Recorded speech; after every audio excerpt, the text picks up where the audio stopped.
Have you ever wondered how a single act of kindness, something as simple as letting a stranger warm up in your truck, could change everything? This is a quiet story of a lonely mechanic, a woman with a hidden past and a small act of humanity that turned into something far greater than either of them could imagine. It's not flashy, it's not loud, but it might just stay with you long after the last word.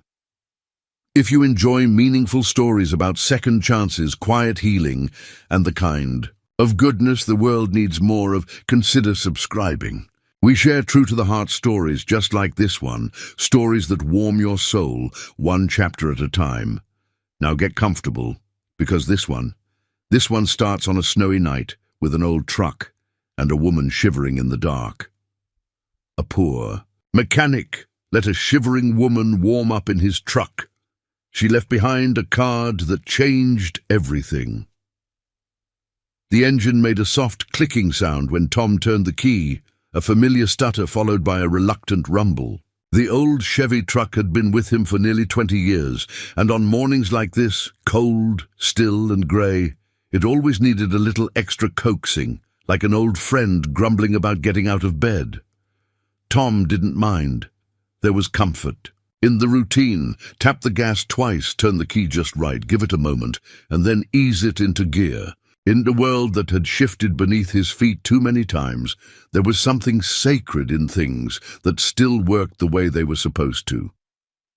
The shop was quiet, save for the creaking of the roof and the occasional hiss from the old space. Heater in the corner. A framed photograph sat dusty on the counter, tucked behind a jar of loose screws. His wife, Marianne, and their son, Caleb, frozen in a sunlit moment from a summer long gone. Tom glanced at it without really looking. He did that a lot. Outside, the small town of Willow Creek was still waking up. The sun hadn't broken through the clouds, and the snow from the night before had settled over everything like a hush. Businesses opened slowly in this kind of weather. People stayed inside, roads were slick, and the air carried that heavy stillness that only came right before a storm or right after a heartbreak. Tom stood at the open garage door, coffee steaming in a chipped thermos, watching the world not move. The town had changed. Or maybe it hadn't. Maybe he had. Since Marianne passed, everything had lost its color. The laughter, the bustle, even the frustration of work. It all felt like it was happening to someone else. Tom was there, of course. He fixed cars, changed. Oil, gave discounts he couldn't afford. He made small talk with customers and helped old ladies carry their groceries to the car. People liked Tom, said he was a good man. But after the shop closed each evening, when the lights went off and the heater wound down to silence, Tom would sit in his little office with a can of soup and a spoon, eating in the dim orange glow of a desk lamp. There was no one to cook for, no one to come home to. Caleb called once a month, maybe. He'd moved out to Boise for a job at some tech company. Smart kid. His mother's brain, Tom always said. But the distance between them had grown like rust. Quiet, creeping, and hard to fix once it set in. Tom never asked for more. He figured Caleb had his own life. He took a sip of coffee and ran a calloused hand over his beard. Time to get to work, but there were no cars that morning. No appointments, no walk-ins, not even a tow truck hauling in a broken-down sedan. Just the wind rattling the shop sign and the snow gathering like secrets on the windowsills. Tom didn't mind being alone. Not really, but some days the silence was heavier than others. He grabbed a wrench and started tinkering with the heater in the waiting room, more to stay busy than anything else. Halfway through, the old radio on the shelf crackled to life. He'd forgotten it was plugged in. A Johnny Cash song came through, soft and low. Tom paused, listening. Marianne used to hum this one when she cooked Sunday breakfast. He turned the volume up just a little. Later, when he stepped outside again to check the salt levels near the walkway, a memory tugged at him like a draft through a cracked window. He remembered Marianne standing in the snow, wrapped in that red coat he'd bought her for their 10th anniversary. She used to love winter, said it made the world honest. No place to hide when everything's bare. Tom didn't love it. He never had. Still, every year when the first snow fell, he'd find himself looking out at the road, wondering who might need help. It was a habit, maybe a hope. He salted the path, fixed the door hinge, restocked the coffee pot, doing what needed to be done without thinking too hard about why.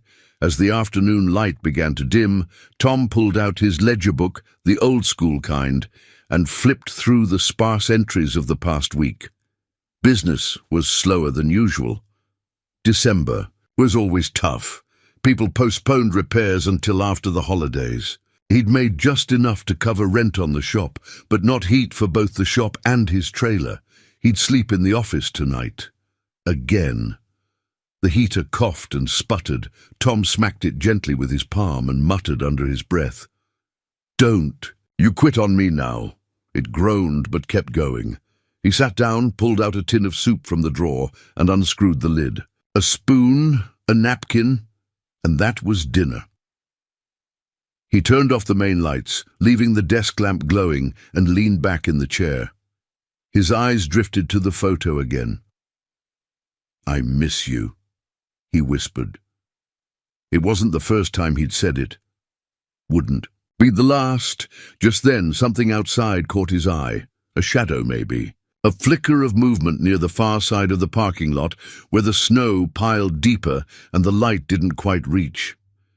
He stood slowly, walked to the door, and squinted through the fogged glass.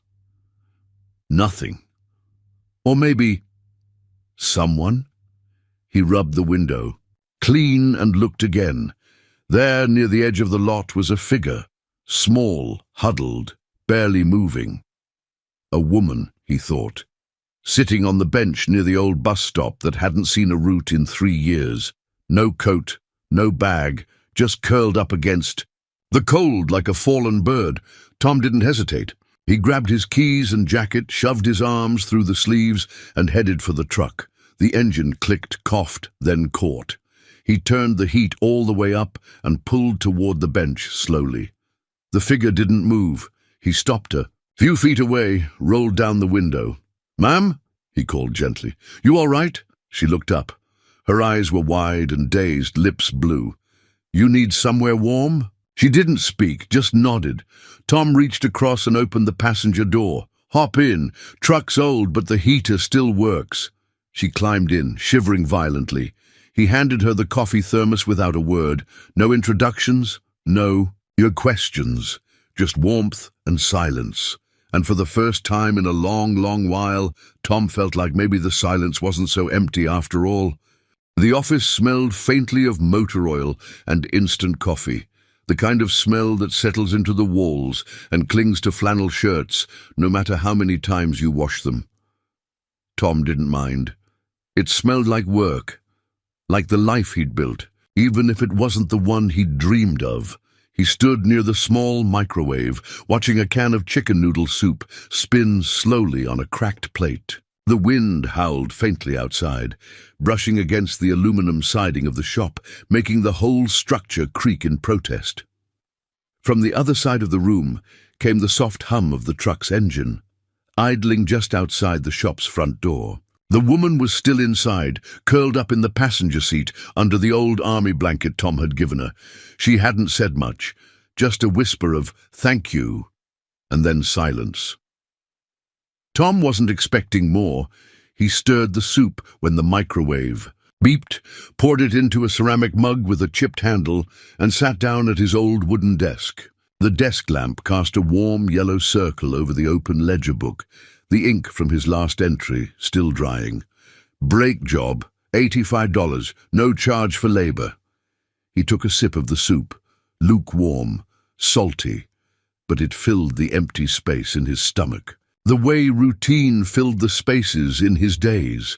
He looked around the office, at the clutter of years. A calendar from 2017 still hanging on the wall because Marianne had liked the photo of the lake in July, a cracked mug full of pens that didn't work, a coffee tin filled with spare keys from cars long since sold or scrapped. Tom had once imagined growing old somewhere else, maybe with a little house on a hill, a porch swing, grandkids underfoot. But life had a way of rewriting your dreams. In quieter, lonelier fonts, he glanced again at the photo frame, tucked into the bookshelf's corner. Marianne, in a blue summer dress, smiling with her hand on Caleb's shoulder. Caleb had been, what, 16 then? He'd just finished rebuilding. His first motorcycle with Tom that summer. A proud moment. They used to have Sunday dinners together back then. Marianne would bake something from scratch, usually with too much cinnamon, and Tom would set the table, humming along to her favorite records. Caleb would complain, but always eat 3 servings. Those dinners were long gone now. Marianne had fought bravely, but lost. And after the funeral, Caleb stayed for 2 weeks before packing up for Boise. He said he needed space. Tom hadn't argued. He understood grief came in different forms. But silence. Silence had become the form grief chose for Tom. The radio on. The desk crackled softly. He turned the volume up a bit. A Willie Nelson song floated through, warm, twangy, nostalgic. Tom sat back, mug in hand, listening as the snow tapped gently against the window. He thought of the woman in the truck, young, mid-30s maybe, pale and thin, like life had worn her edges down. No ring on her finger, no backpack or suitcase, just a worn coat and eyes that had seen too much. He wondered where she had been, headed, or where she was coming from, but he didn't ask. He never did, really, not since Marianne. Questions felt like violations now. People carried enough weight without having to explain it to strangers. He stepped out into the cold again, pulling his coat tighter. The snow had picked up, flurries now dancing sideways in the wind. He opened the passenger door gently. She was awake, eyes half-lidded, still clutching the thermos he'd given her. "You okay?" he asked quietly. She nodded. Her voice, when it came, was hoarse. "Just tired. Thank you." "You're welcome to stay in here as long as you need. The heater's stubborn, but it works better than mine." She gave a small, tired smile, and, for a brief second, Tom saw something there, not fear, not even sadness, but a strange kind of recognition, like she knew this kind of night all too well. He hesitated before speaking again. "There's soup inside, if you're hungry." She shook her head. "I'm fine, really. Just need a little warmth." Tom nodded. "All right, I'll be right inside if you need anything." He closed the door gently and returned to his office. Inside, he turned down the radio and dimmed the lamp. The soup had gone cold. He didn't bother finishing it. Instead, he wrapped himself in an old flannel blanket and lay down on the cot, tucked between the filing cabinets and the back wall. It wasn't comfortable, but it beat sleeping in the trailer without heat. He stared at the ceiling, eyes adjusting to the dim. The wind picked up again, howling against the door like a lonely ghost. For a while, he just listened. Then, somewhere between a blink and a breath, he remembered something Marianne used to say. On cold nights, sometimes all a person needs is one warm place to remember the world isn't all bad. He turned on his side, pulled the blanket tighter, and closed his eyes. Outside, in the truck, a stranger slept. And inside, for the first time in a long time, Tom didn't feel entirely alone. By mid-morning, the snow had stopped, but it left behind a world smoothed over and muted, like someone had laid a thick white quilt over the town and told it to rest. Tom stood at the edge of the garage's front lot, boots crunching through, fresh powder watching his breath cloud the air. The truck sat parked exactly where he'd left it. The woman was gone. She'd left sometime before dawn, it seemed. The blanket was neatly folded on the passenger seat, the thermos empty and resting upright in the cup holder. Tom stood for a long moment, his hand resting on the open door, looking at the impression her body had left in the worn vinyl seat. No note, no name, no goodbye, but then he saw it, tucked carefully under the edge of the dashboard, a small cream-colored card. He reached in and picked it up. Heavy stock. No logo or design on the front, just clean and plain. Inside, a few lines written in elegant, slanted handwriting. "Thank you for your kindness. My name is Claire Maddox. If you ever find yourself in need, call me. I won't forget this." A phone number followed. Tom read the note twice, and then again. Maddox. That name rang faintly in the back of his mind, like a bell from a church he hadn't entered in years. He slipped the card into his jacket pocket without thinking too hard about it. People came and went in this world. Some left a mess. Others, like her, left questions. Back inside the shop, he flicked on the lights and started his morning like always. Radio humming softly, coffee brewing, tools laid out neatly on the workbench. But there was a shift in the rhythm today. A hum beneath the surface. Tom didn't know why her leaving felt heavier than her staying. By noon, the roads had cleared enough for a few regulars to come by. First was Mr. Lyle, whose old Buick refused to start every time it dipped below freezing. Then Doris came in, worried that her brake pedal felt mushier than usual. Tom gave her a ride home while he checked it out. It was on that ride, driving Doris down Maple Street, that the memory struck him. Claire Maddox. He remembered now. There'd been an article in the local paper maybe a year ago. A woman named Claire Maddox had started some kind of foundation, helping women re-enter the workforce, supporting transitional housing, building vocational programs in rural areas. She was young, smart, and, if the article was to be believed, wealthy. An entrepreneur who'd built a baking empire out of her grandma's old cinnamon roll recipe, then sold it and poured the profits into community work. Tom pulled over and parked in front of Doris's house, heart thudding strangely. Could it be the same woman? The one who'd slept in his truck, hair tangled, hands trembling from the cold? It didn't make sense. People like that didn't end up alone on a bench in the middle of a snowstorm. Did they?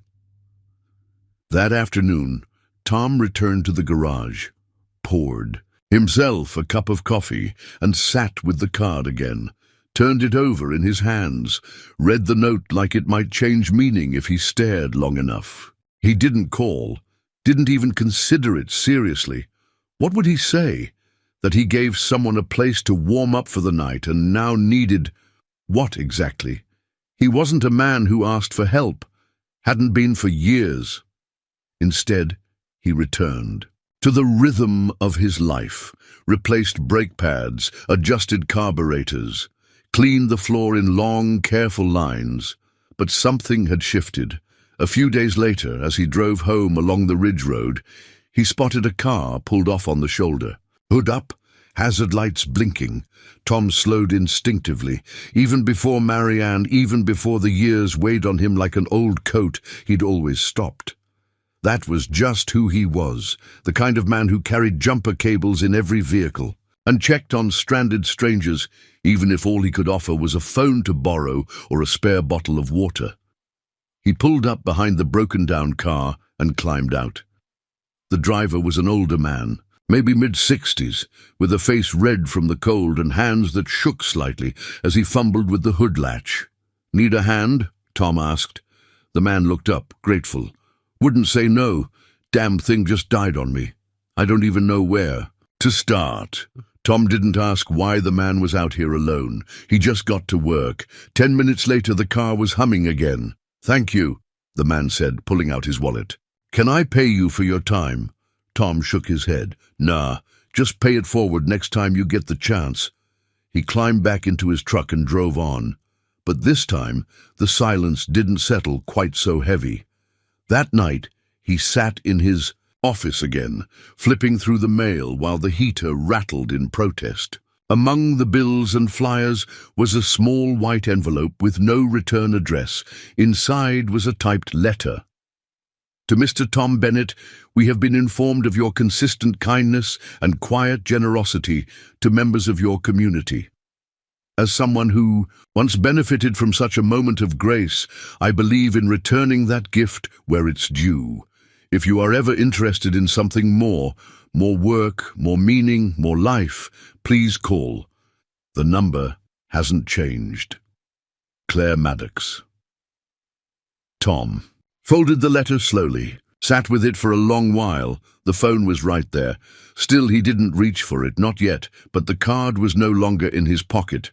He'd placed it on the wall above his desk, right next to the photograph of Marianne and Caleb.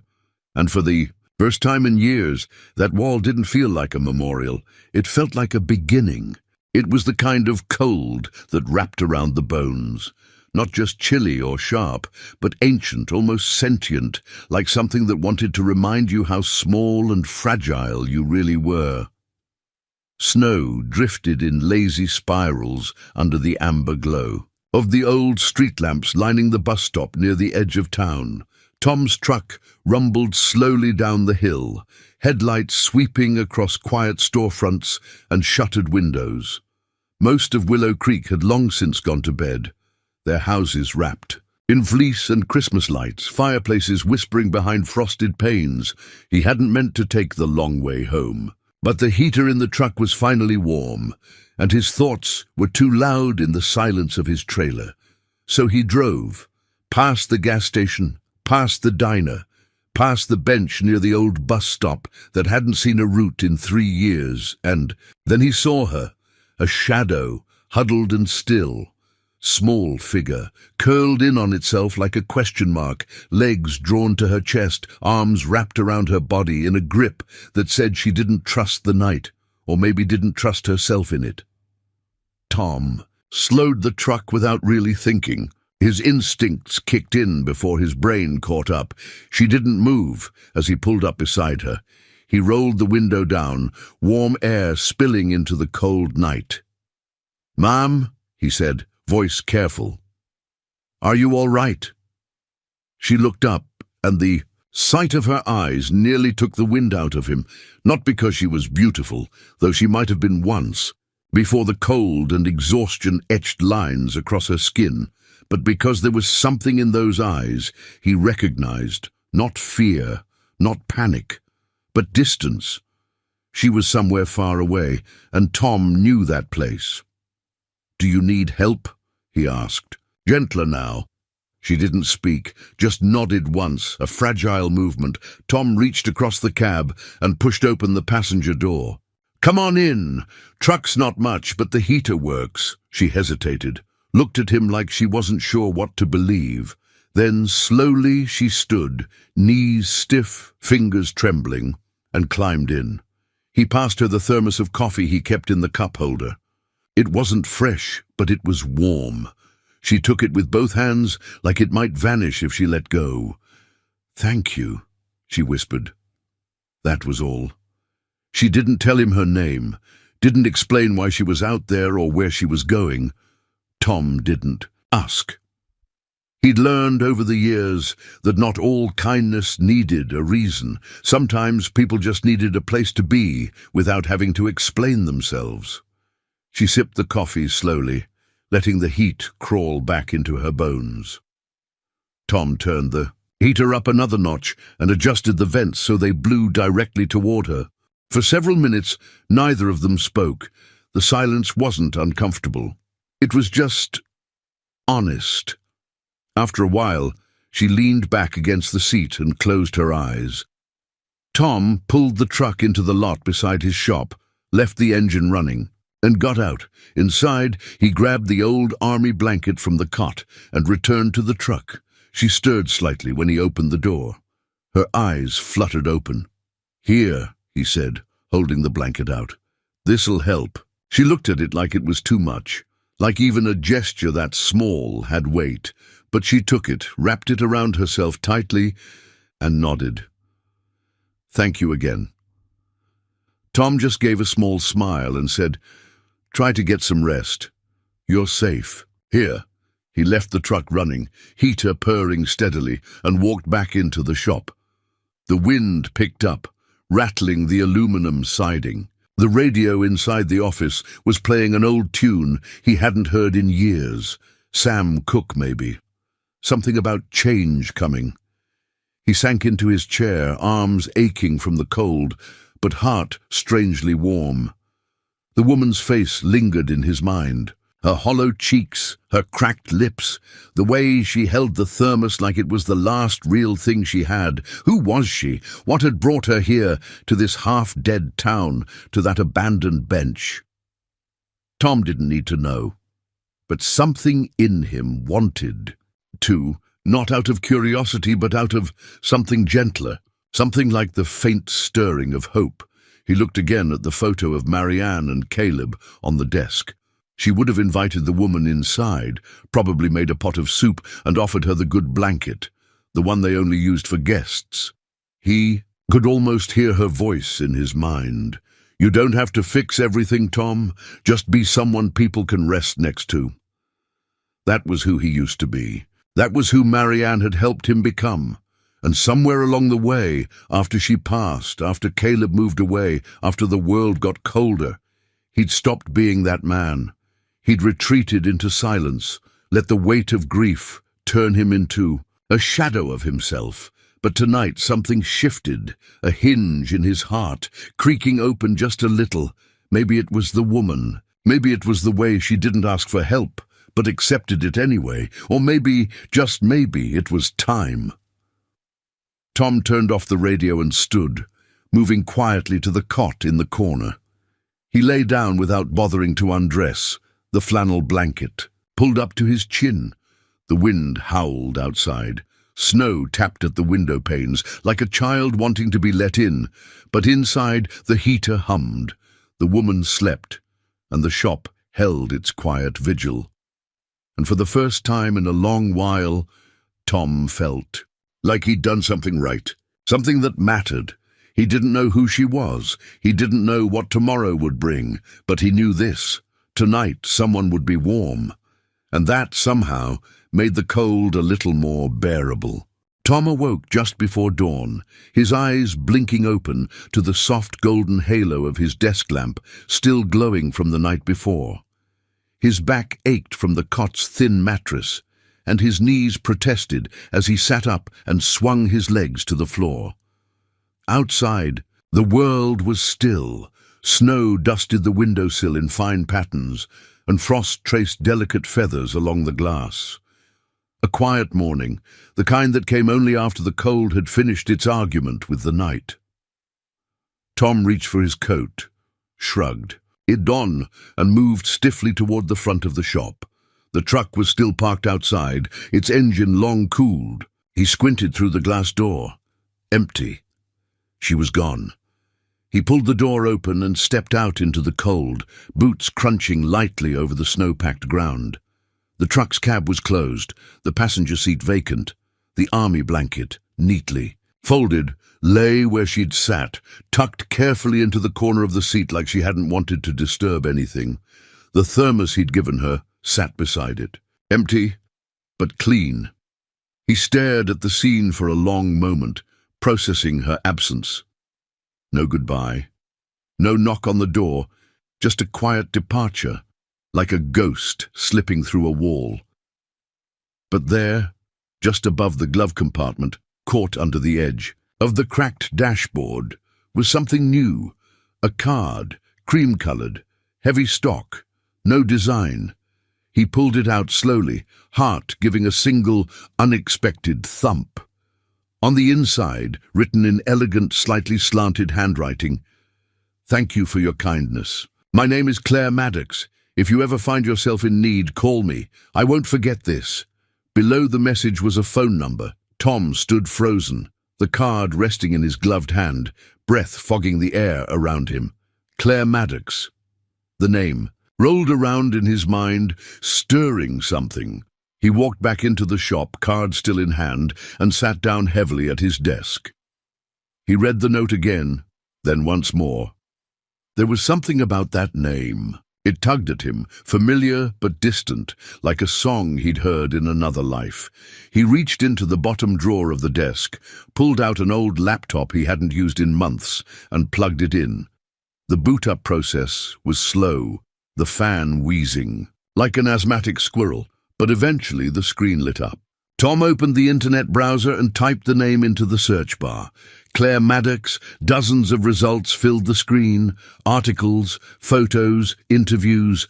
A headline from a business journal. From homeless to CEO. Claire Maddox and the bakery empire. Built on second chances. Another.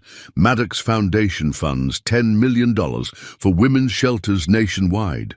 His eyes scanned the page, catching fragments. Orphaned at 14, lived on the streets, started baking out of church basements, sold her first business for $12 million, turned to philanthropy. Focused on small towns, vocational programs, women's support services. Tom leaned back in his chair, the card still resting in his palm. The woman who'd spent the night in his truck wasn't just someone down on her luck. She was someone who had been down and climbed her way up. And yet, last night, she had looked like someone with nowhere left to go. He stared out the window for a while, lost in thought. The silence of the shop felt different this morning, charged somehow. As if something had shifted in the wiring of his life, and he hadn't noticed it until just now. He thought about calling, just to say, "What? Thanks for the card?" Or maybe, "Are you okay?" But the truth sat heavy in his chest. Tom hadn't talked to someone outside this town for more than 5 minutes in years. He didn't do phone calls, or business meetings, or people who wore designer coats and had articles written about them. He was just a mechanic. A decent one, sure, but plain. Nothing about his life was impressive. He looked down at the calloused hands that had once built a treehouse for Caleb, rebuilt 3 engines in 1 weekend, and held Marianne's hand as she slipped away. He wasn't sure what a woman like Claire Maddox could possibly want from a man like him, besides a warm truck and a quiet night. Still, she'd left the card. He placed it carefully on the wall above his desk, next to a photo of Marianne and a faded Best of Willow Creek Auto Repair certificate from 2009. It didn't feel out of place there. He didn't call her that day, but he thought about her. And that night, as the snow began to fall again, Tom kept the porch light on outside the shop, just in case someone else needed a place to get warm, because for the first time in a long while, something inside him had warmed too. It wasn't love. Not yet. It wasn't even hope. It was something simpler, something more urgent. Awareness, the sense that he had unknowingly stepped into the first few pages of a new chapter, and maybe, just maybe, it wasn't too late for a man like him to be part of someone else's story again. Tom had never believed in symbols. He wasn't the kind of man who read into things. He dealt in timing chains, gaskets and carburetors. He believed in worn metal and engine oil, not fate or messages left behind like breadcrumbs in a fairy tale. But the card, that cream-colored thick stock card, it sat on the corkboard above his desk like it belonged there. He'd tacked it up beside a faded photograph of Caleb and a small prayer card from Marianne's memorial service. At first it had felt out of place, like it didn't belong among those dusty remnants of his private life. But now, a few days later, Tom found his eyes drifting to it every time the shop fell silent. Claire Maddox. He'd memorized the name. The gentle curve of the script, the steadiness of the pen. The fact that she hadn't left behind an explanation, only an invitation. If you ever find yourself in need. What did that even mean? Need what? A favor? A second chance? A miracle? He hadn't told anyone about her, not that there was anyone to tell.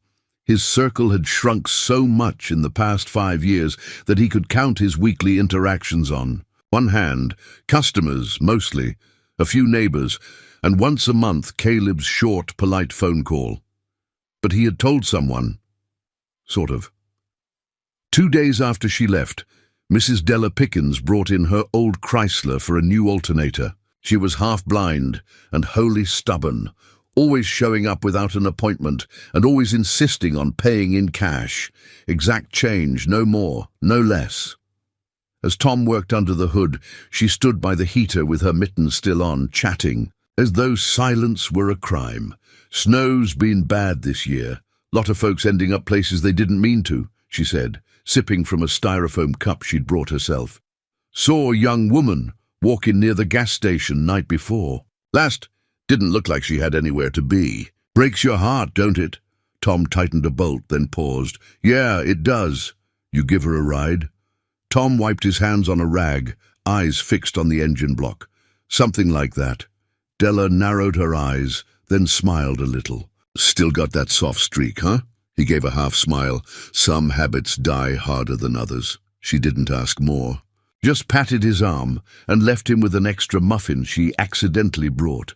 But even after she drove off, Tom couldn't shake the feeling. It wasn't just that Claire had vanished without a trace.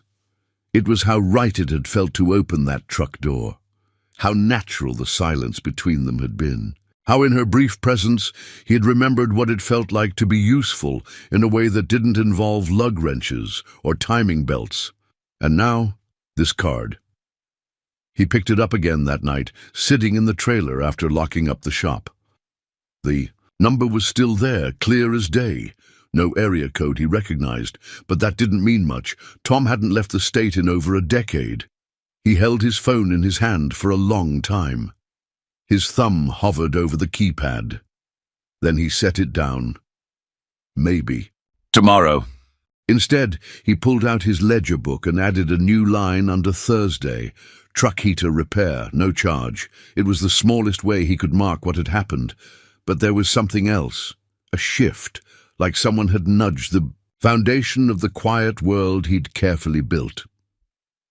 The next morning, Tom showed up to the shop early.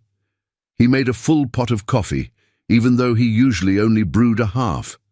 He swept the front walk and cleared the snow from both benches out front, and when he turned the sign to open, he realized he wasn't just going through the motions. He was waiting. For what? He didn't know, but he was waiting all the same. Late that afternoon, between a tire rotation and an oil change, the shop phone rang. It rarely rang anymore. Tom wiped his hands and picked it up. Willow Creek Auto, he said, automatically. A pause, then a woman's voice, crisp, professional, warm in a practiced way. Hi, is this Mr. Tom Bennett? Speaking. My name is Jenna Loring. I'm calling on behalf of Ms. Claire Maddox. Tom straightened instinctively, though no one could see him. His heart ticked a beat faster. She asked me to check in and confirm you received her note. She mentioned a brief stay, a truck, warmth on a cold night. Tom swallowed. I did, yes. She didn't have to. She wanted to. Jenna cut in gently. Ms. Maddox is particular about gratitude. She prefers it shown, not just said. Tom didn't know what to say to that, Jenna continued. She also asked me to extend an invitation. Ms. Maddox would like to meet you again, if you're open to it. She believes you may be someone she can work with. Work with? There was a small pause. Then, she'll explain better in person. Tom's mouth was dry. When? Whenever you're ready. She's in town through the end of the week. Town? Willow? Creek wasn't the kind of place people stayed in unless they had to. I'll think about it, he said, voice low. Jenna's tone was kind. Of course. Just know the offer stands. The line clicked off a moment later. Tom set the receiver down slowly. Outside the window, the snow had started again, soft flakes falling in the golden hour light, turning everything tender. He looked up at the card once more. Still no price, still no expectations, just an open door. And for the first time in years, Tom wondered what might be waiting on the other side. Tom stared at the phone on his desk like it was something foreign, not a tool, not a line of connection, just a thing, quiet and inert. But today, it felt heavier than any wrench in his toolbox. The card still sat where he'd pinned it, unchanged. And patient. If you ever find yourself in need, call me. Her handwriting was confident, deliberate. It didn't waver like someone unsure of her offer. It extended from a place of knowing, but that was the problem. Tom didn't need anything at Least, not in the way people usually meant. His shop was still running, barely. He had enough to eat. He had a place to sleep, heat in the pipes, coffee in the pot. And loneliness? Well, he'd learned to carry that like a spare tire, always present but tucked away unless needed. Besides, what would he even say? "Hi, Claire. This is the guy with the truck. Thanks for not dying of hypothermia in my passenger seat. Want to grab coffee? Maybe donate $1 million to my leaky roofed shop while you're at it?" He exhaled and turned away from the phone. It was easier to lose himself in work. He spent most of the morning underneath a rusted-out Chevy, replacing a transmission that had no right still being on the road. Then a brake job on an old Ford sedan, followed by an oil change for the town librarian, who always paid in homemade pies. He told himself he wasn't thinking about Claire Maddox. But every time his hands went still, she was there. Her voice soft and hoarse, her hands wrapped around the thermos, her silence deeper than the cold. By the time the sun started its slow winter descent, Tom had walked past the phone 11 times. He so counted. He made another pot of coffee just to have something to do. He even restocked the candy bowl at the front desk, something he hadn't done since Halloween 3 years ago, and still, the phone didn't ring. Near dusk, he sat at the counter, elbows resting on the cool surface, coffee growing cold in his hands. He reached for the card again, read it, then set it back down. He picked up the phone, then put it down, picked it up. Again, put it down. A man could go crazy like this. What if he called and it changed everything? Worse, what if he called and it didn't? He rubbed his temples and muttered, "You're talking to a piece of paper, Tom. That's not a good sign." He stood, stretched, and turned off the heater in the office. The cold crept in immediately, making his joints ache, but it cleared his head. Then he did something he hadn't done in months. He reached for his jacket, locked the front door behind him, and walked. The streets were mostly empty, snow piled up in soft ridges along the sidewalks. Porch lights flickered on one by one, glowing, like fireflies in the blue dusk. He passed the post office, the bakery, the hardware store with the bell that hadn't worked since spring, and then he saw the bench. The same bench where she had sat just nights before, shivering under the weight. Of the sky, it was empty now, just snow and silence. He walked over to it, stood for a moment, then sat. It was stupid, he knew. He wasn't sure what he expected to feel, some lightning bolt of certainty maybe, some inner voice that said, "Call her, you fool, this means something." But the truth was quieter than that. All he felt was a strange sense of presence, like her absence had somehow left a warmth behind. And for a man like Tom, who had lived so long in the shadow of what was gone, that warmth was worth listening to. He sat there for a long time, hands in his coat pockets, watching his breath rise and vanish. Then he stood up, turned, and walked back toward the shop. Inside, he didn't hesitate. He picked up the phone, dialed the number 1 ring 23. He was about to hang up when a voice answered. "Hello?" It was her, Claire, not her assistant. Not some smooth-talking gatekeeper, just her. Tom froze for a heartbeat, then found his voice. "Hey, it's Tom. From the truck. The one who offered you bad coffee and a noisy heater." A soft laugh on the other end. "Tom, I was hoping you'd call." He didn't know what to say to that. "I wasn't sure I should. I left the card for a reason." Another pause. Then Tom asked the question that had been sitting on his chest for days. "Why me?" Claire's voice was steady. "Because you didn't ask me who I was, or why I was there. You didn't try to fix me. You just made space." Tom exhaled, slowly. "That's not much." "It was everything," she said, "and I think you're the kind of man who's done that for a long time, probably for people who didn't even notice. I want to talk to you, in person." Tom hesitated. "I'm no one special." "That's the thing," she replied, voice soft. "You are. You just forgot." There was a long, quiet beat between them. Not awkward, just honest. Then Claire added, I'm still in town. There's a diner near Main Street. Tomorrow morning, 8 o'clock?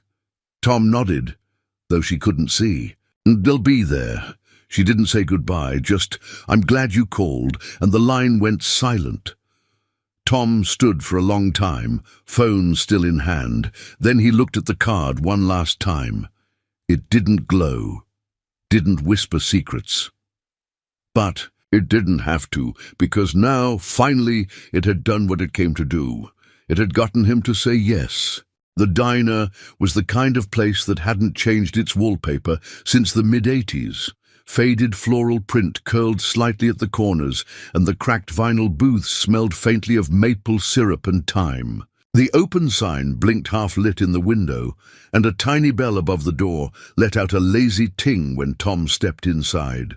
It was just after 8. Snow clung to his boots.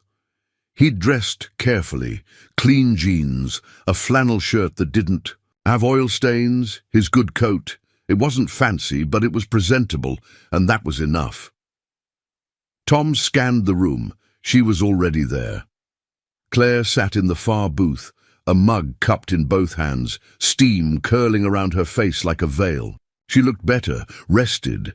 Her cheeks had more color, her posture straighter, but her eyes, that quiet stillness behind them, were exactly as he remembered. She spotted him and gave a small wave, more invitation than greeting. Tom crossed the room, his boots thudding softly against the linoleum. "Morning," he said, sliding into the booth across from her. "Hi, Tom." He nodded toward the mug. "That your first?" "My second." "I was nervous," she said with a small, almost embarrassed smile. "Didn't want to look like I was hiding behind the coffee." "I usually do," he said, then added, "Hide behind mine, I mean." That got a laugh. It was light, genuine, not rehearsed. They sat in a comfortable silence for a few moments. Then Claire spoke. "I guess I owe you a few answers." Tom shook his head. "You don't owe me anything." She looked down, then back at him. "I know, but I want to tell you anyway." He nodded once. He was here to listen. Claire leaned back slightly, as if settling into a version of herself she didn't wear often. "I used to be invisible," she began. "Years ago. I was homeless for nearly 2 years. Fell through every crack in the system. Lost both my parents before I turned 20, a boyfriend who left me in a motel room with $62 and a shut-off phone." Tom didn't interrupt. "I got a job at a diner, one like this, washing dishes. The cook there let me sleep in the pantry during a blizzard. First time I felt safe in months. I stayed 6 weeks, started baking things to sell. Cinnamon rolls mostly. That turned into something more." He nodded slowly. "The Maddox Bakery." Claire looked surprised. "You read about it?" "After you left the card. I looked you up." She smiled faintly. "I never used to Google myself, too afraid it'd remind me how much of it I still didn't believe." There was something raw behind her composure, like she wasn't quite sure whether telling this story would set her free or unravel her entirely. "I sold the business 5 years ago. Made more money than I knew what to do with. Didn't feel like I'd earned it. So I started a foundation to help people like me. People who fall through cracks. People who just need one warm night in a truck to believe the world hasn't forgotten them." She stopped, eyes searching his. "That's why I came back. Why I looked you up. That night, you reminded me of what saved me in the first place. Not money, not business. Just someone who didn't ask questions. Who let me breathe." Tom was quiet for a long time. Not because he didn't know what to say, but because he wanted to say it right. "You looked like someone who'd forgotten how to be looked at," he said finally. "I didn't want to make that worse." Claire blinked, caught off guard by the honesty. "I didn't expect a card," he continued. "Didn't expect anything. I just didn't want to leave you in the cold." "You didn't," she said softly. "Not just literally."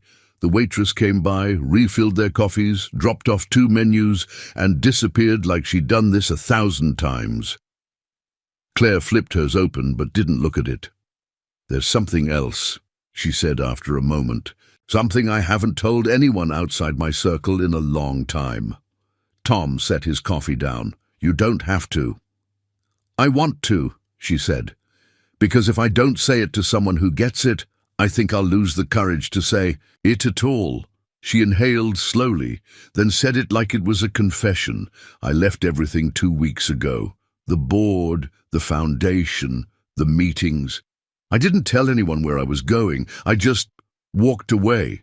I didn't want to be anyone's CEO. I wanted to remember who I was before the press releases and the speeches. Tom didn't move.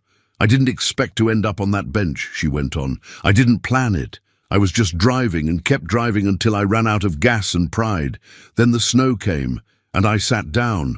I figured maybe I'd sit there until the cold told me what to do.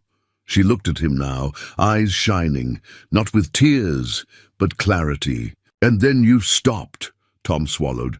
His voice, when it came, was low and steady. I always stop. Doesn't matter who it is. Never has.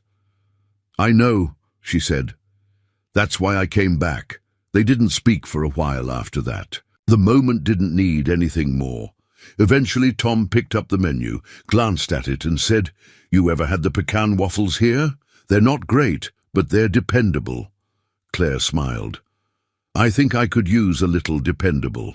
He looked across the booth at this woman with 2 lives, one full of headlines and fortune, the other buried beneath blankets in a quiet truck cab, and saw her for what she truly was. Not a stranger, not a millionaire, just someone who needed a place to rest for a while. And maybe so did he. The shop smelled like winter again, rubber, oil, and the faint burn of the old space heater working overtime in the corner. Tom wiped his hands on a rag, then on his jeans, then back on the rag, as if nervous energy could be scrubbed away with grease. Claire was coming. He wasn't sure what to call it. A visit, a meeting. That word felt too formal for the woman who'd once curled up in his truck with a borrowed blanket and coffee gone cold. But it also felt too casual for the woman who had a Wikipedia page, a private foundation, and a voice that made you believe in second chances. It had been 3 days since they sat in that diner. 3 days since pecan waffles and honest words. 3 days since Claire said, before she left the table, I'd like to see where you spend your days. Tom, so here he was, swept the shop floor twice, cleared the parts shelf, even fixed the closed sign that had been crooked since spring. At exactly 9 a.m., a car pulled up, not a black SUV or a chauffeured ride, just a silver Honda with a little rust near the wheel well and snow melting in wet streaks down the side. Claire stepped out wearing a navy coat and a knit scarf that looked handmade. Her hair was tied back this time, face bare of makeup, the same quiet strength in her stride. Tom opened the door before she reached it. Morning. Morning, she said, eyes soft. Smells like work in here. That's one way to put it. He stepped aside. Come on in. She entered slowly, eyes scanning the space, the cracked tiles near the counter, the walls lined with tools hung by nails hammered in decades ago. The calendar still turned to November. It's exactly what I imagined, she said. Most people imagine something more modern, Tom replied. Claire smiled. I've had modern. I like honest better. He gestured to the stool near the counter. She sat, fingers curling around a fresh mug of coffee he'd brewed just 15 minutes earlier. He leaned on the workbench across from her, arms folded. So, you said you wanted to see where I spend my days? I did, and I meant it. Tom studied her, unsure whether to ask the next question, but he asked anyway. Why? Claire set the mug down. Because I'm rebuilding something. He raised an eyebrow. A bakery? No. Myself. She met his gaze. I lost the thread, Tom. Somewhere between board meetings and press interviews, I became the version of me that people wanted to see. I forgot the girl who used to cry over burnt muffins and wash dishes for rent. I came back here because that girl never would have walked past someone freezing on a bench, but I almost did, if you hadn't stopped me. Tom nodded slowly, letting that settle. You didn't seem like someone who needed saving. That's the trouble with people like me, she said softly. We get good at hiding it." They were quiet for a moment. The only sound was the soft tick of the heater behind them. Then Claire spoke again. "I want to do something here, not for headlines or speeches, just something real. With you." Tom blinked. "With me?" "I've been thinking," she said, straightening a little. "Your shop isn't just a garage. It could be more. A place to train people, mentor young folks who don't have direction, teach them what it means to build something with their own hands." Tom didn't answer right away. Claire continued, her voice steady but gentle. "I can fund it, quietly. No plaques, no cameras. Just the two of us doing something that matters." "You don't owe me anything," he said quietly. "I know." She smiled. "That's why I want to." Tom looked down at his hands, worn, lined, chipped nails and oil stains that never came off. Then he looked around the shop, the place Marianne once called his second skin, the place where Caleb learned how to rotate tires, where he buried his grief in engines and socket wrenches. He thought of the silence that used to greet him every morning, and how lately it wasn't so loud. "I wouldn't know where to start," he said honestly. "That's okay," she replied. "I do." He looked up. "You'd really want to build something like that here? In Willow Creek?" Claire shrugged, a wry smile tugging at the corner of her mouth. "Well, there's already a stubborn, good-hearted mechanic in place. Seems like a solid foundation." Tom chuckled, a low, surprised sound. "You don't scare easy, do you?" "Not anymore." He stepped away from the workbench, walked over to the corkboard behind his desk, and looked at the card again. The one with no logo, no title, no promises, just that quiet offer. He took it down, turned it over in his hands, and then looked at Claire. "What do we call it?" he asked. Claire tilted her head. "The shop?" "No," Tom said slowly. The thing we build next?" She was quiet for a moment. Then she said, "The Warm Truck Foundation." Tom blinked, laughed, shook his head. "That's a terrible name," he said. Claire laughed, and it filled the shop like sunlight breaking through snow clouds. "Okay," she said. "Then you name it." He thought about it. Not long. Just enough. "How about Second Start Garage?" Claire nodded. "That's perfect." He set the card down on the desk, this time not as a mystery, but as a beginning. She rose from the stool, took one last sip of coffee, and extended her hand. "Partners?" she asked. Tom looked at it, then past it, then into the eyes of a woman who had once disappeared into his truck and come back as someone who changed the temperature of his world. He shook her hand. "Partners." And just like that, the silence in the shop wasn't empty anymore. It was filled with possibility. Tom didn't sleep much the night after they shook hands. He lay on the cot in the corner of his office, blanket pulled to his chin, staring at the cracked ceiling tiles as if they held answers he'd never dared to ask for. Outside, the wind rattled. The windows, and somewhere nearby, snowmelt dripped into the gutter with slow, persistent rhythm. But inside, the storm was all in his chest. He kept hearing her voice. Partners. It had sounded so simple, so clean. Like something two people say when they're starting a company, not when they're stepping into something that could change their lives. She'd meant it. That much he knew. Claire wasn't the kind of woman to say things just to fill the air. Every word she spoke felt deliberate, weighted, like she had made peace with every syllable before she let it go. But Tom wasn't used to being part of anything anymore. The thought of kids walking through his shop, eager, wide-eyed, watching him as if he knew something valuable, it scared the hell out of him. He didn't feel like a mentor. He felt like a man who kept things running, a man who survived, but didn't build anymore.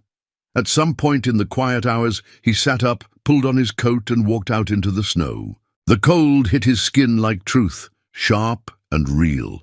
He didn't mind. He crossed the lot, past the truck where Claire had once slept, and stood under the old security light, staring at the snow-covered sign that read, "Bennett Auto Repair."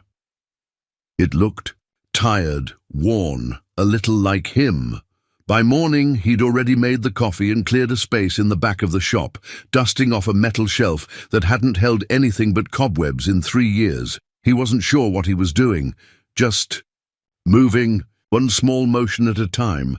At 9:10, Claire arrived. This time, she wore jeans, boots, and a dark sweater beneath a light grey coat. No makeup, no armor. She looked like someone who wasn't pretending anymore. She brought blueprints, not formal architectural plans, just sketches on thick paper, drawn in neat looping lines with notes scribbled in the margins. Mock-ups, she said, laying them out on his counter like a dealer showing cards. Just ideas. This one's a training space. We could knock out the back wall and open it into a separate bay. Add tool storage here, break room over there. Tom hovered over the drawings, eyebrows knit together. You drew these? Claire nodded. Used to love drafting as a kid. Architecture was my first dream. Baking was my survival. He said nothing, but she noticed the hesitation in his eyes. She folded the sketches slowly. Tom, say what you're thinking. He took a breath.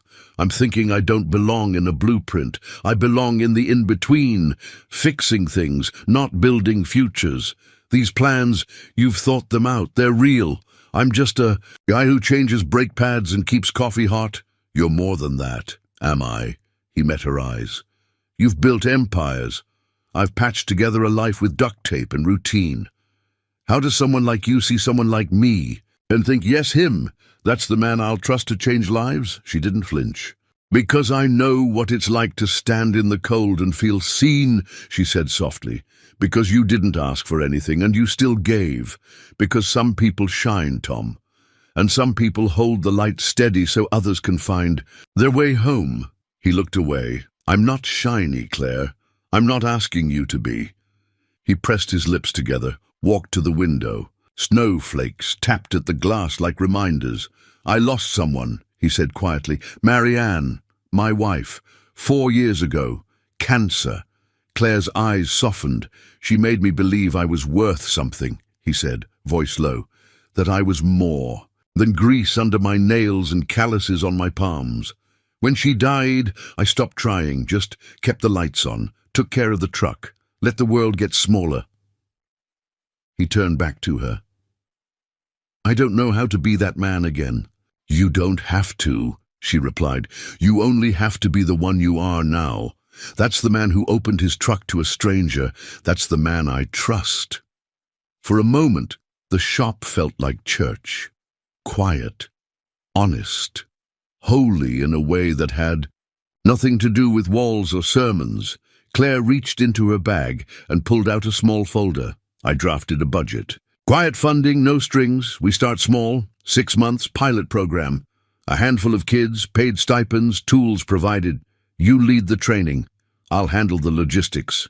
We evaluate from there. Tom took the folder, thumbed through the pages. Numbers, schedules, real steps. This wasn't a dream, it was happening. If he said yes, and for the first time since Marianne's funeral, he felt something push back against the weight he'd carried for so long. Not a replacement, not a miracle, just movement. 6 months, he said. Claire nodded. He closed the folder, set it on the counter. Okay, she blinked. Okay? Yeah. He let out a breath. Let's build something. A smile spread across her face, one that came from the center of her chest. Not the press release kind, the kind built from hard days and harder choices. I'll get started on the grant paperwork, she said. Tom smirked. I'll sweep out the back bay. Claire gathered her things, paused at the door. Tom? Yeah? She looked at him softer now. You're more than worth it. You're needed. Then she left, and for the first time in years, Tom Bennett stood in the middle of his shop and believed it might be true. It started with a single workbench, cleared of clutter for the first time in years. Then came the tools, labeled and hung in neat rows, wrenches, socket sets, ratchets, each in its place. A new heater replaced the old one that coughed like a lifelong smoker, and the cracked window in the back bay was finally swapped for one that sealed shut when it snowed. Tom had always fixed things, But he hadn't rebuilt anything in a long, long time until now. It had been 3 weeks since he said yes. 3 weeks since Claire walked out of his shop and left behind not just a folder of plans, but a future. They spoke daily now, sometimes about logistics, sometimes about nothing in particular. She sent updates on grant approvals, zoning forms, the arrival schedule for new tools.